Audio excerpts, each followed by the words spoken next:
தீபிகா வணக்கம். நிச்சயமாக கட்டுக்கடங்காத கூட்டம் திருநெல்வேலியில் மற்றும் தூத்துக்குடியில் விஜய் பிரச்சாரத்தால் கட்டுக்கடங்காத கூட்டத்தால் 5 இடங்களில் விபத்து ஏற்பட்ட தகவல் தற்போது வெளியாகி உள்ளது. பெட்ரோல் பங்க் ஊழியர் உட்பட 16 பேர் இதனால் காயமடைந்துள்ளனர்.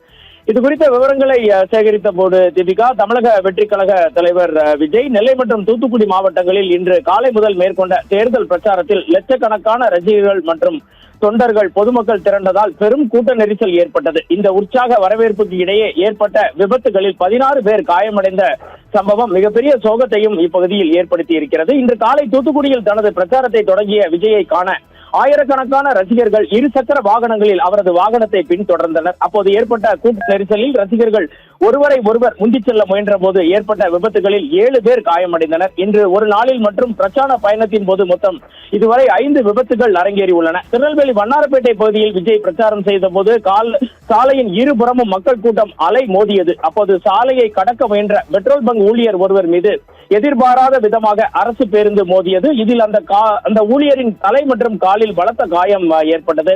விபத்து நடந்தவுடன் பாதுகாப்பு பணியில் இருந்த போலீசார் விரைந்து செயல்பட்டு அந்த ஊழியரை மீட்டனர். நெல்லை மாநகர போக்குவரத்து புலனாய்வு பிரிவு இன்ஸ்பெக்டர் கோகிலா காயமடைந்தவரை தனது சொந்த வாகனத்திலேயே ஏற்றி திருநெல்வேலி அரசு மருத்துவக் கல்லூரி மருத்துவமனைக்கு சிகிச்சைக்கு அனுப்பி வைத்தார். இதனால் அப்பகுதியில் சிறிது நேரம் போக்குவரத்து பாதிக்கப்பட்டு பரபரப்பு நிலவியது. இது தவிர பார்த்தீர்கள் என்றால் வண்ணாரப்பேட்டை தாமிரபரணி ஆற்றுப்பாலம் முதல் பாளையங்கோட்டை மார்க்கெட் வரை பிரச்சார பாதை முழுவதும் மக்கள் கூட்டத்தால் நிரம்பி வழிந்தது.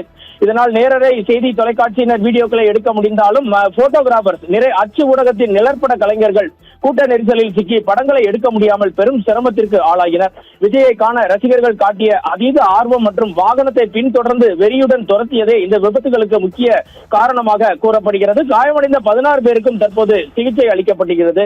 இதனிடையே இன்று காலை தூத்துக்குடியில் இருந்து பின்தொடர்ந்து வந்த 200க்கும் மேற்பட்ட இருசக்கர வாகனங்கள் 4 சக்கர வாகனங்களை திருநெல்வேலி மாவட்ட எல்லைப் பகுதியில் பேரிகார்டு அமைத்து தடுத்து நிறுத்தி போக்குவரத்தை திருநெல்வேலி மாவட்ட காவல்துறையினர் சிறப்பாக செய்திருந்தனர். இருப்பினும் கட்டுக்கடங்காத ரசிகர்களின் கூட்டத்தால் அதற்கு பிறகு அதனால் பயன் ஏதும் ஏற்படவில்லை என்பது இங்கு குறிப்பிடத்தக்கது. தீபிகா.